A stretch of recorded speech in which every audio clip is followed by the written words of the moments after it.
Another amazing thought up here is that all of the bumblebees that lived in this area, they never tasted Russian comfrey before.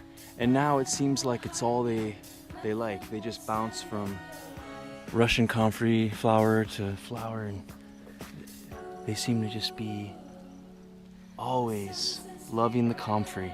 And so it's like, wow, for the first time in, you know, probably history, those bees that in Minnesota are on the comfrey flowers and like these currants. And this was just a couple poplar trees back here and some ironwoods, and now it's this huge mix. I don't know if anyone remembers this spot where, like, of course, you know, on the side where I planted the currants, I couldn't believe it. It's a hugelkultur. There's logs underneath this, but just the productivity coming from all of this hedge. There's a Nanking cherry in here, but what I'm really happy about is the Siberian pea shrub, and a lot of you out there will appreciate that, and it's really going off this year.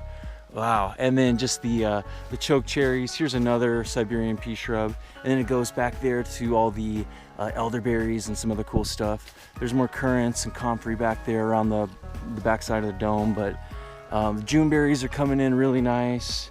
And then I just keep, like, I yank out a piece of comfrey and then I cut the little root part off the bottom and then I plant it somewhere else. I've probably done that 50, 60 times in the past couple weeks. Just constantly pulling comfrey in. And I realized that I have a really cool white comfrey variety that I never knew about. And yeah, again, the bumblebees just all over it. It's amazing. Very, very nice. Now I want to walk us into the eastern meadow here. We have a lot of wild choke cherries coming up, which is always really good. But here's a beautiful combo of black locust that's not growing that fast actually compared to the ones in the front, but this beautiful Northrop mulberry. If anybody's familiar with the St. Lawrence Nursery catalog, this is a Northrop mulberry that I planted probably in 2011. Yep, there's that one, and here's another one. Nice, right? 6 years ago? Not bad. Really, really pretty. I've got some, this is one of my favorite parts of the food forest. Walking through, there's a really nice hackberry here, but one of my favorite spots is down this elderberry grove, which is now finally, I mean, you can see, oh, I almost want to, look at all the ants on it. You can't blame the ants. Oh, I would just love to smell one. Oh, almost. It just needs a little bit of time, but and there's mulberries back there. I mean, not mulberries, elderberries. Elderberries back there. It's all the way through here, and there's a black walnut and some more mulberries back there. This is the real food forest grove that I was looking for. I've got some apples back there that are really doing well. As long as I cage them off, I don't have any problems. Let me show you this path here.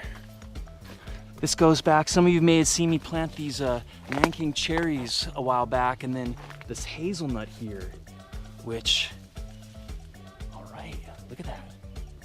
Beautiful, probably 11 feet tall. St. Lawrence Nursery, it's the Hazelbert, check it out. There's some other good weather cold weather ones, but again, here are the raging ribes, the black currant.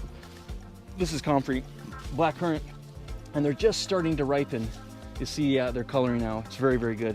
And then again, I keep pinning them down, pin down the branches in the winter, and then they send out roots to the bottom and they turn into a new plant. So it's been a really easy way for me to propagate more black currants through this food forest. All the way through here, we have a great guild of raspberries, rhubarb, Jerusalem artichokes or sunchokes, asparagus, raspberries, rhubarb. I mean, look at these big bunches of sunchokes coming up. I really love the combo of rhubarb and sunchokes because it's almost like the timing's a little bit different and they really seem to go well together. So I've got 4 big circles here mixed in with the rhubarb. The deer don't like it, you know. Some new apples coming in. I got so much Russian comfrey, you wouldn't even believe it. It's just growing everywhere. All the hardy kiwis are back here. Gosh, I almost want to, maybe I can walk you back here. This is a really good spot, actually. You can kind of see the overview. I got everything fenced in really nice. Here's the hardy kiwi.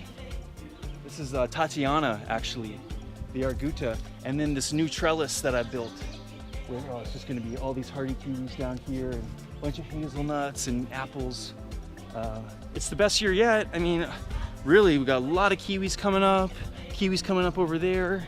The decks, next year I'm going to put some sort of pergola up there on the deck, so that'll complete it.